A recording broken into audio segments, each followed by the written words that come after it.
Hi, I'm theciaellis and welcome to Grandma's Homestead. Okay, I'm really hoping that the camera has adjusted itself and this is no longer in that black and white type thing. I'm not sure what's going on with that. I may have to get another camera. I don't want to. Anyway, Tom is home today and our chickens are way past due to be moved, and we're going to move them into what's going to be our garden area this next year. And well, it's always our garden area, but it always helps to put them in there for a while so they can scratch and eat and do all the good things, and then fertilize it so we can have better soil for the garden next spring. So that's what we're going to do today.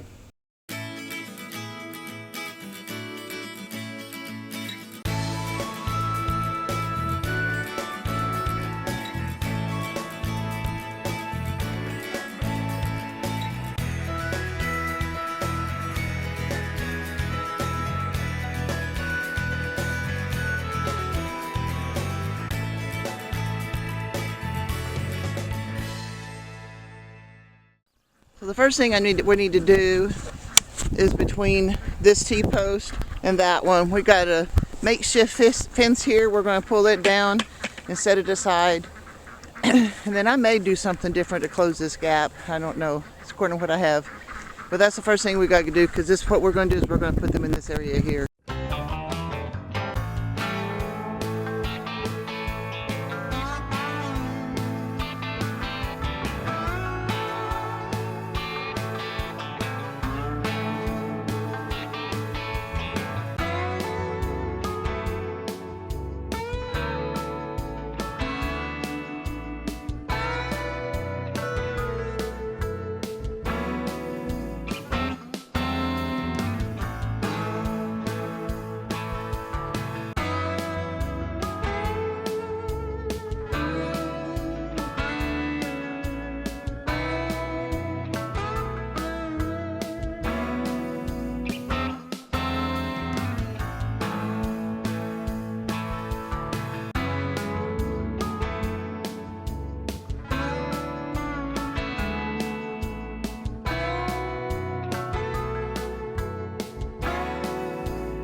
I forgot to turn on the camera, but we've got this back up.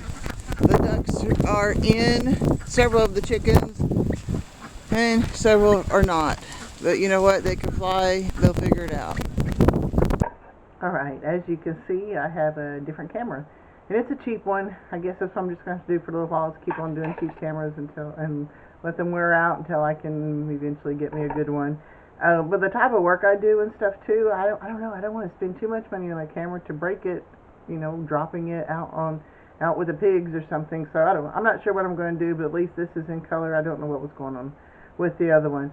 Okay, so we did get the birds moved. That was kind of a short thing, but life's been a little bit interesting lately. So I had a whole podcast that I was working on. I put it on my This Grandma's Life podcast. It's called Homesteading. Are you ready for the next Great Depression? And I was in the process of editing it with images and everything so that I could put it onto Grandma's Homestead channel. And apparently I deleted it and emptied my recycle bin. So I do not have it. So I would encourage you to go to my other YouTube channel, This Grandma's Life podcast, and look at episode 72, I believe. Homesteading. Yeah, it's Homesteading. Are you ready for the next Great Depression? And to give you a little bit of a look on in preparation for the next Great Depression. It's possible not just for prepping, you know, saving up all the food and saving up all the gear and all that other stuff like I had done on the previous episode. This is homesteading as a way of preparing for the next Great Depression. So I'm going to encourage you to do that. And it would be nice for you to go ahead and check out my other YouTube channel, This Grandma's Life podcast. Anyway, it's kind of morphed. Everybody who has a podcast, it morphs a little bit over time. I had started out with just I always do farm happenings and I like to do my quotes and what I'm reading and things like that. But I was doing stories in the beginning, and I'm learning that I have opinions, and I kind of research, you know, things that are happening, kind of current event type stuff, and I kind of research it a little bit so that I can actually formulate my opinion and give it to you as accurately as I know how to do. And that's what This Grandma's Life is kind of morphed into. And I have to admit, I kind of like that format. So check it out, This Grandma's Life podcast. It's a YouTube channel, but it's also on an actual podcast that you can listen to on the podcatchers. All right, this is probably going to be a little bit short, and I'm sorry about that, because like I said, I was working on that really great other one, and it was taking a while to get it done, and then I deleted it. All right, guys. Do your very best to live until you die. Some days are good, some days are bad, but you gotta live anyway. God bless. I'll see you next time.